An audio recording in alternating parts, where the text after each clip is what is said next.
সুপ্রভাত বন্ধুরা, কেমন আছো সবাই? বংশরামণীর নতুন একটা ব্লগে তোমাদের সকলকে স্বাগত। যাবো স্নান করতে। আজকে হচ্ছে মঙ্গলবার।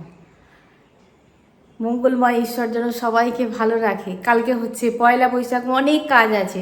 তার উপর আবার মনটা একটুখানি খারাপ হয়ে গেল কালকে থেকে। মানে মা কদিন থেকেই বলছে যেহেতু সংক্রান্তি মা পোয়াবে না। হ্যাঁ, আর এটা আমাদের মানে আমার বাপের বাড়ির নিয়ম কি, যে লক্ষ্মী পুজো মা করেছে, তোমরা দেখে লক্ষ্মী পুজো করে টরি, তারপরে মা এলো। লক্ষ্মী পুজো হয়ে গেছে, যে লক্ষ্মী পুজো চৈত্র মাসে লক্ষ্মী পুজো হয়ে গেলে সংক্রান্তি বাড়িতেই কাটাতে হয়, অন্যত্র কাটাতে নেই। তো মাকে বললাম তুমি তো এই কদিন এলে, একটু সুস্থতার মুখ দেখেছো, তার মধ্যেই পালাবো পালাবো করছো। মা বলছে না রে, হ্যাঁ দেখো এটা দীর্ঘদিন পালন করে এসেছে এবং সেই বাড়ির সে বড় বউ, সুতরাং এখনও সুস্থ আছে, এখনও নিজের মর্জি মতো সব কিছু করছে। তারপর আবার তাকে আমি যদি জোর করে রেখে দিই, সে হয়তো জোর করে থাকবে, মানে থেকে যাবে, জোর করে রেখে দিলে থেকে যাবে, কিন্তু কি হবে বলো তো, মনটা পড়ে থাকবে। আর মন যখন ভাববে তখন সেই ভাবনার প্রতিক্রিয়াটা শরীরের ওপর পড়বে, সেটা আমি চাই না। মাকে বললাম তুমি যাও, কিন্তু 2-3 দিন পরে তুমি আবার চলে আসবে, কেননা এই তো সবে সুস্থতার মুখ দেখছো। যে প্রবলেমসগুলো হচ্ছিল, হাত পায়ে টান ধরছিল, মাথাটা ঝিমঝিম করছিল, তারপরে হঠাৎ হঠাৎ হাত পায়ে খিল আটকে যাচ্ছিল, এইগুলো সব আস্তে আস্তে কমে যাচ্ছে। আর মা সেদিনকে বলছে দেখ আমার ওখানে না খিদে হয় না, তোর এখানে দেখ মোটামুটি খাচ্ছি। আমি যে দেখো সবাইকার সঙ্গে খাচ্ছ তো, ওই জন্য বলে যে সবাইকার সঙ্গে থাকলে ভালো থাকা যায়, কিন্তু তুমি তো থাকবে না, তুমি তো থাকনেওয়ালা নও, তুমি তো পালাবে পালাবে করবে, খালি বলবে তোর বাবা বলবে লীলা তুমি ঘর ছেড়ে কতদিন আছো। আমার বাবা চাইতো না যে ঘর ছেড়ে, মানে বাড়ি ছেড়ে, বাড়ি ছেড়ে আমার বউ বেশি দিন থাকুক, বুঝলে। ওই দুটি মানুষ যেত একসঙ্গে, আসতো একসঙ্গে। আর আমি ছোটোবেলায় স্মৃতি আমার মনে আছে, মা মামার বাড়িতে গিয়ে কদিন থাকতো, তাছাড়া মা সংসার ফেলে কোথাও যেত না, কোথাও যেত না। আমার বাবার অভাব ছিল, অনটন ছিল, হ্যাঁ অনেক সমস্যা ছিল, সব দুজনে মিলে মোকাবিলা করেছে। বাড়ির বড় ছেলে ছিল আমার বাবা, বড় বউ ছিল, জয়েন্ট ফ্যামিলি ছিল, তখন আমার কাকা পিসিরা সবাই ছোট ছোট, সুতরাং অনেক দায়িত্ব তারা পালন করেছে। হ্যাঁ সেই ক্ষেত্রে মানে কি বলবো, আমার মা এখনও এসে আর আমি একা বলে মনমানি করবো, এটা আমার মা করতে পারে না। আমার মা ভাবে যে তোর বাবা এখনও আমার মাকে দেখে। যাকে যে যেটা নিয়ে থাকতে চাই সেটাই ভালো। সমস্ত কাজবাজ আছে, কালকে যেহেতু পয়লা বৈশাখ অনেক কাজবাজ আছে, তাহলে চলো কাজবাজও করি। আর আমি স্নান করে আসি, স্নান করে এসে পুজো টুজো করে নেবো। পুজো টুজো করে মাকে বললাম তুমি যা যা নেবে গুছিয়ে গাছিয়ে নাও, আমি পুজো করে নেবো। আজকে হনুমান চালিসাও পড়ে নেবো, কেননা সন্ধ্যাবেলা হনুমান চালিসা পড়তে পারবো না। সমস্ত বাজারঘাট আসবে কালকেকার, সমস্ত গুছিয়ে গাছিয়ে রাখতে হবে। হ্যাঁ, আর মুদিখানাও এসেছে, সেদিন থেকে পড়ে আছে, মুদিখানাগুলো আমাকে গুছিয়ে গাছিয়ে রাখতে হবে। তাহলে চলো এক নিঃশ্বাসে কতগুলো কথা বলে ফিরলাম। গান শোনানো হচ্ছে না, তোমাদের অনেকের অভিযোগ, অবশ্যই শোনাবো, অবশ্যই শোনাবো। হ্যাঁ দেখো কি গরম রেখেছে সকালবেলাতেই, মনে হচ্ছে চুপে বসে থাকি জলেতে। হ্যাঁ সকালবেলায় গা ধুয়েছি একবার, হ্যাঁ আবার একবার স্নানটা করে আসি, কিন্তু গ্রীষ্মকালে স্নান করাও যা না করাও তাই। চালা শর্টস একটা ডাঁটার ভিডিও থেকে তোমাকে দেখবে পাঠিয়েছি। বাচ্চাটা বলছে আবার ডাঁটা, আবার ডাঁটা, পাড়া পড়শি এসে ডাঁটা দিয়ে যাচ্ছে, বলছে তুমি আবার ডাঁটা দিয়েছো। এই রে দুটো ফেউয়েতে এরকম মারপিট লেগেছে, এই দেখ দুজনে মিলে।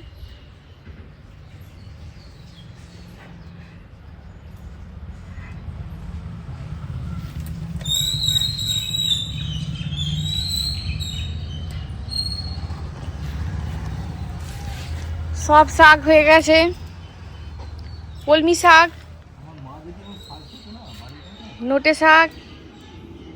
বলছে আমার মা যদি এরকম শাক পেতো না, তা তোমার মাকে ডেকে নিয়ে আসো, বলো মা অনেক শাক হয়ে গেছে আমার বাগানে, তুমি এসো।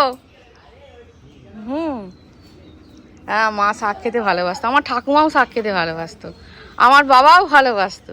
তাহলে সবাইকে যদি ডেকে পাঠাই তাহলে তোমার শাকে কুলোবে? আমার বাবা, আমার ঠাকুমা, আমার দাদুও ভালোবাসতো, তোমার মাও ভালোবাসতো, তোমার বাবাও ভালোবাসতো। সবাই যদি চলে আসে তোমার এই কটা শাকে হবে? এ বাবা, তোমরা সবাই চলে এলে? যে তুই তো বললি তোর বাগানে শাক হয়েছে, ওই জন্য আমরা সবাই চলে এলাম। নোটে শাক, আর এখানে কলমি শাকও হয়ে গেছে। বলছে কলমি শাক রান্না করবে না নোটে শাক রান্না করবে? আমি যে দূর বাপু, অত চিন্তা করতে পারবো না। চিন্তাও করব, রান্নাও করব, তুলবো, যা রোদ হয়েছে তুলে দাও, রান্না করব। দুটো কাজ একসঙ্গে করতে পারবো না। যত কাজ করি, যত বলে ততই দাও, ততই কি বলে, কি বলে, যত বলে ততই দাও, ততই দাও। ঢ্যাঁড়স গাছগুলো হচ্ছে ভালোই, কিন্তু এখনো ফুল আসেনি। জোর হয়ে গেছে।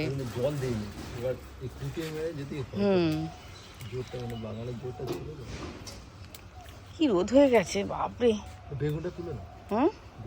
দেখো বেগুন গাছে সার দেওয়া হয়েছিল, আবার নতুন করে বেগুন হচ্ছে, একদম শীতের মতন কালার হচ্ছে। কোথায় তুমি বললে কোথায় আছে বেগুনটা? ওইখানটা রোদে কিছু দেখতে পাচ্ছি না। ডাল ছিঁড়বে না, তোমার সবই ছিঁড়ে দিচ্ছি। ডাল ছিঁড়বে না, নিজেও তুলবে না, কিছু নয়, তুলে দেবে। তোমার সব নষ্ট করে দিই, ডাল ছিঁড়ে দিই, পাতা ছিঁড়ে দিই, খালি বদনাম। দেখেছো, এত করে মরি তাও বদনাম দেওয়া আর যায় না। আবার লাল নোটেও হয়ে গেছে। আর নেই তো? হ্যাঁ, আর দেখতে পাচ্ছি না, আর দেখতে পাচ্ছি না, একটাই আছে। তা তুমি তুলে নিয়ে চলে আসো, আমি চলে যাচ্ছি। বরবটি গাছ, বরবটি গাছে আবার কবে চাষি ভাই বরবটি খাওয়াবে জানি না। কি রোদ হয়ে গেছে ভাই রে ভাই। চলো বাইরে রোদে থাকবো, আবার রান্না করবো গরমে, কত কষ্ট আমাদের। তাও বলে কি করো, কি করো। আজ হচ্ছে মঙ্গলবার, কালকে হচ্ছে পয়লা বৈশাখ। কি রান্না করব? নিরামিষ অনেক রান্নার আছে, অনেক কিছু করতে পারলেই হবে। ছোলার ডাল ভিজু দিয়েছি, ছোলার ডাল দিয়ে একটা কিছু করব। মা বলেছে দুটো বড়া করে দিবি, মুড়ি খাবো। বললাম আচ্ছা ঠিক আছে। ধুয়ে নিই 2-4 বার, দিয়ে পেস্ট করে নিই। এখানে মা আর বৌদি বসেছে শাক কুটতে, যেন মনে হচ্ছে ভোজ বাড়ি হবে। বাবারে বাহ, ভোজ বাড়ি শাক কুটতে বসেছে। না মা, শাকগুলো তোমার জামাই শাক ভালো, শাকগুলো ভালো। অবস্থা কি একটু দেখে নিতে হবে। শাকের পাতার তলায় সেই পোকায় ডিম পারে না, ওগুলো একটু দেখে নিতে হয়।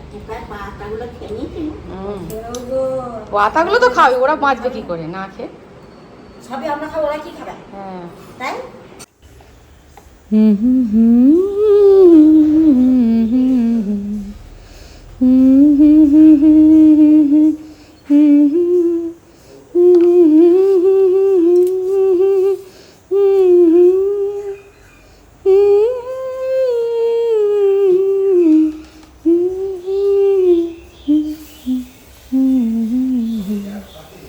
এসো হে বৈশাখ, এসো এসো।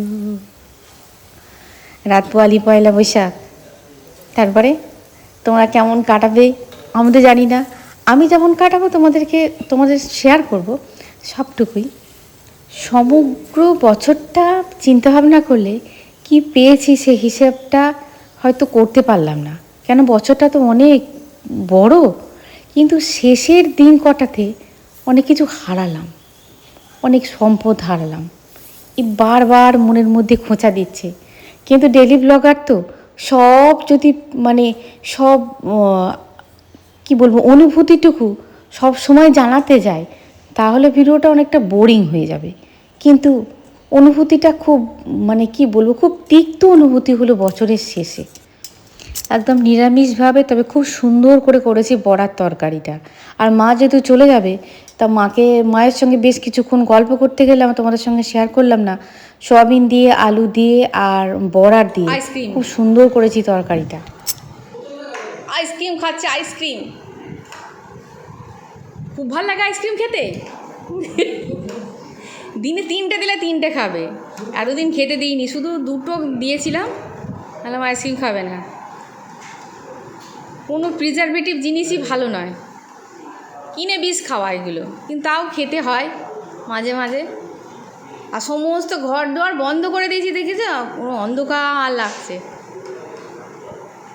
রোদের ঝাঁসটাও ভালো লাগছে না।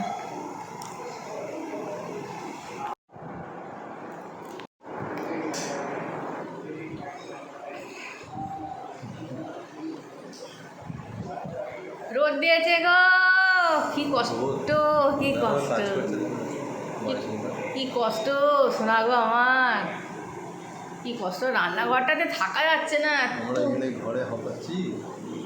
হ্যাঁ, তাই হচ্ছে, আমরা এখানে ঘরে কষ্ট করছি, আর আমাদের কত লেবার লেগেছে, কি কষ্ট হচ্ছে। ওদের এখানে দিতে হবে জানো। হ্যাঁ, আছে, আমপানাও আছে। হ্যাঁ, দিয়ে একদম, হ্যাঁ, বরফ দিয়ে একটুখানি দিতে হবে, বুঝতে পারলে। কালকে আছে পুজো, প্রচুর কাজ। আর একটা জিনিস দেখাচ্ছি, রান্না করবো না বলে অনেক কিছু রান্না হয়ে গেছে। মুগের ডাল, ভেবেছিলাম উচ্ছে দিয়ে করব, ধুর, আর উচ্ছে ভাজার আর সময় হলো না বলে করা হলো না। শাক ভাজি, বড়া এখানে 4টে ভাজা রেখে দিয়েছি, আমের ঝোল ঝোল চাটনি, আর এখানে বড়ার সোয়াবিন দিয়ে আলু দিয়ে বড়া দিয়ে তরকারি। হ্যাঁ, আর একটা জিনিস করেছি,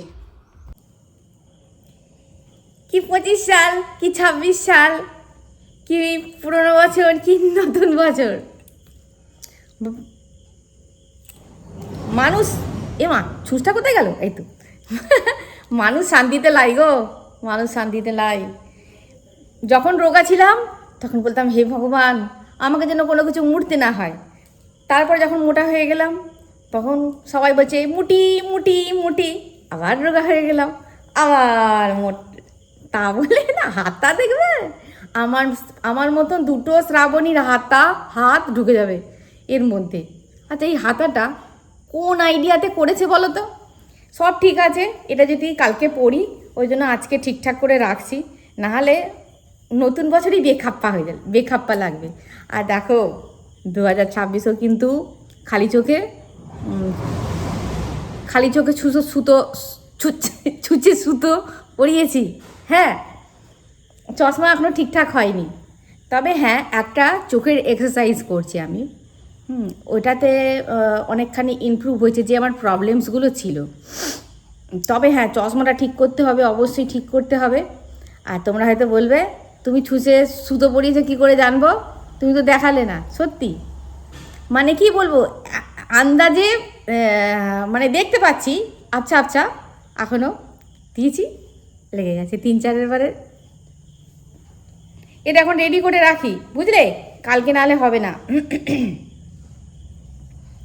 সব দরজা বন্ধ করেছি, লাইট জ্বালিয়ে দিয়েছি, মারাত্মক গরম, রান্নাবান্না হয়ে গেছে, আলাম না এই কাজটা করে নিই। মা বলছে কালকে কি পড়বি না পড়বি, ঠিকঠাক করে নিলি না? আমি বলছি বাবা, জানো মনে হবে কি যজ্ঞ হবে, কি পড়বি আর না পড়বি। মা বলছে না, তা হলেও দেখে নিলি না? আলাম না, তারপরে এলাম সত্যি না, মায়েরা মাই হয়, বুঝলে। শুধু হাতাটুকু মুড়বো, বিশাল আকৃতি হাতা। শোনো, এদিকে এসো, বলছে, দেখো এদিকে এসো, এদিকে এসো, এটা বছরের শেষ দিন, তোমায় দেখিয়ে দিই। তোমরা বলেছো তোমার তো সব কিছু হলো, প্রভু দাদার কিছু হলো না। দেখো আমার বন্ধুরা তোমাকে কত ভালোবাসে, দেখো এই ভালোবাসা অমূল্য, বুঝলে, খোঁজ রেখে যে হয়েছে। হ্যাঁ, ভালো, এর জন্য সকলকে ধন্যবাদ। আগাম নববর্ষে একটা শুভেচ্ছা, বুঝলে। রোদে ঘুরে ব্যক্তি আমার ট্যান পড়ে গেছে, সত্যি যেমন হয়ে গেছে, মুখ সব কালো হয়ে গেছে, প্রচণ্ড গরম, আজকে মারাত্মক গরম রেখেছে। আর বলছি যে মিষ্টিটা খুলে রাখি, কালকে লেবারগুলো আসবে না, 2 করে রসগোল্লা নিচে দেবে। রসগোল্লা নিয়ে এসে রসগোল্লা রাখতে হবে ঠিকঠাক করে। যা পিঁপড়ে হয়েছে, কোনো পিঁপড়ে হয়েছে, এই গরমকালে খুব পিঁপড়ে হয়। চলো, এখন অনেক কাজ আছে, ঠাকুরের বাসন বার করবো, অনেক কাজ আছে। সেলাই টেলাই করে নি। এইবারে এই জামাটাকে বাতিল দিতে হবে। এই জামাটা কতক্ষণ হয়ে গেল দেখো গল্প করে, এই জামাটা এত নরম সরম হয়ে গেছে না, দেখবে নরম জামা গরমে বাতিল দিতে ইচ্ছা হয় না, কিন্তু এটাকে বাতিল দিতে হবে। হাতাগুলো কটে গেছে। চলো, তোমরা তো আমার ঘরের লোক হয়ে গেছে বলো। চলো সব সেলাই ফেলাই করে নেই। দুধ ছিল অনেকটা, ভাবলাম পায়েস করবো, পায়েস না করে সিমুইটা ছিল, হ্যাঁ সিমুইটা করে ফেলেছি। এই জিরি জিরি সিমুই আমার ভাল লাগে না, কাজু কিশমিশ দিয়ে সিমুই। এই হয়েছে আজকের মঙ্গলবারের রান্না। খাওয়া দাওয়া শেষ না হতে হতে একটুখানি শুধু রেস্ট নিয়েছি, ব্যাস চলে এলো কেন্টের সার্ভিস করতে। মানে ওয়াটার পিউরিফায়ার যেটা আছে, ওটা সার্ভিস করতে, ওটা প্যাকেজ করাই আছে। নির্দিষ্ট সময় হলেই উনি চলে আসেন, দিয়ে যা যা চেঞ্জ করে দিয়ে যান। আর উনিই বলছিলেন যে চিমনিটা অনেক দিন হয়ে গেছে বৌদি, চিমনিটা একটুখানি পাল্টে নিতে। তা ওনার সঙ্গে অনেকক্ষণ কথাবার্তা হলো, তা চিমনিটা নিতে হবে, কেননা চিমনির সেকশনটা একটুখানি কম হচ্ছে। তা সেই নিয়ে অনেক কথাবার্তা হলো, কোন ধরনের চিমনি নেওয়া যায়। মোটামুটি রাজি হলাম, ওনাকে বললাম ছবি টবিগুলো আপনি পাঠান, কোন ধরনের নেওয়া যায়। এই সব কথোপকথন বেশ অনেকক্ষণ ধরে চললো। টোটো এসে গেছে, মা বেরোবে, বৌদি সমস্ত ব্যাগপত্রগুলো সব দিচ্ছে। বেরোবে বলেছিল 4টেই, আপনাকে প্রথমে বললে জানেন তো, প্রথমে মা বললে 3টেই বেরোবো, আমরা 3টে গিয়ে কী করবো গরমে, তারপরে বলে 4টেই বেরোবো, কারণ 4টেই গরমে কী করবে বলে আবার তাহলে বলে দে 5টায় বেরোবো।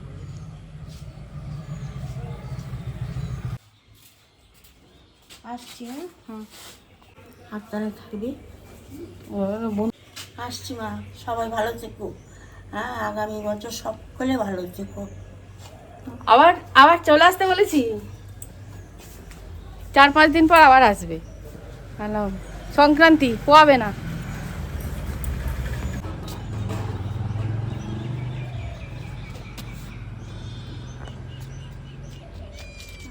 কুচুমি গাড়ি করে নিয়ে যেত, কিন্তু অনেক কটা ব্যাগ আছে। বলো না বাবা, আমি আমার না, অনেক কটা ব্যাগ আছে। আমাকে ম্যাডাম ফোন করলো, ম্যাডামকে আমি বললাম ম্যাডাম বলছেন হ্যাঁ 4টেই, কি রোদ গরম না।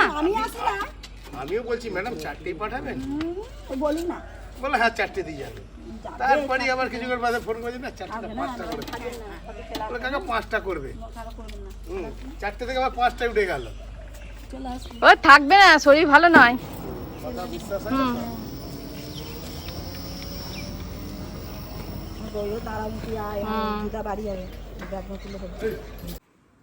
মা চলে গেল, মনটা খারাপ।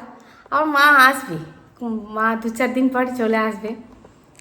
তা দেখো, মানে কি বলবো, এই বছরে এটা হচ্ছে শেষ ভিডিও আমার।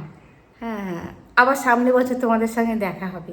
সামনে বছর যখন ভিডিওটা যাবে, হ্যাঁ মানে সামনে বছর মানে কি, কালকে যখন ভিডিওটা যাবে তখন পয়লা বৈশাখ পড়ে গেছে। সুতরাং তার আগেই তোমাদেরকে পয়লা বৈশাখের শুভেচ্ছা জানাচ্ছি। সবাই যেন ভালো থাকে। কালকে তো জানাবই, কিন্তু কালের কথা তো কেউ কিছু বলতে পারে না, ওই জন্য আগে থেকেই জানাচ্ছি। পয়লা বৈশাখের অনেক শুভেচ্ছা, অনেক ভালোবাসা, প্রাণ ভরা ভালোবাসা। তোমরাও আমাকে ভালোবাসা প্রতিনিয়ত দিচ্ছ, তাই মানে কি বলবো, প্রতিদিন একটা করে, এত কাজের মাঝখানে একটা করে ভিডিও না তৈরি করতে পারলে না, এই ভিডিওটা আমার আমার কাছে একটা অক্সিজেন, বুঝলে। ভিডিও না করতে পারলে যেন দম বন্ধ লাগে। এই যে একটা কি বলবো, নির্জীব একটা পদার্থকে নিয়ে তোমাদের সঙ্গে পথ চলা, যেটাকে ধরে আছি ক্যামেরাটাতে, এটাকে নিয়ে তোমাদের সঙ্গে পথ চলা, মনে হয় যেন, হ্যাঁ যখন কথা বলি তখন মনে হয় ওপারে আমার বন্ধুরা আছে, হ্যাঁ ওরা আমার দীর্ঘদিনের সাথী। যাই হোক, বছর চলে যাচ্ছে, জানি না সামনে বছর কেমন যাবে, তবে এই বছরের শেষে কি পেলাম জানি না, অনেক কিছু হারালাম। খুব কষ্ট হচ্ছে রাহুলটার জন্য, খুব কষ্ট হচ্ছে আশাজির জন্য। দেখো, আশাজির কাছ থেকে আমরা অনেক কিছু পেয়েছি। আমরা যদি সবটুকুকে আঁকড়ে ধরে থাকি তাহলে আশাজি আমাদের কাছে থাকবেন। ওনার 92 বছর বয়স হয়েছে, মানে কি বলবো। তবে হ্যাঁ, আমরা যতটুকু দেখি ততটুকু মানে সত্যি নয়, সবটুকু সত্যি নয়। ওনারও ট্র্যাজেডি ছিল, ওনারও জীবনে মানে কি বলবো অনেক দুঃখ কষ্টের মধ্যে দিয়ে উনি গেছেন। উনি কি বলবো, উনি অনেক ভুল ডিসিশান নিয়ে ফেলেছেন, তার অনেক খেসারতও ওনাকে দিতে হয়েছে। যে উনি অনেক বড় সিঙ্গার, উনি অনেক ভালো আছেন, ছিলেন না, উনিও অনেক কষ্টে ছিলেন।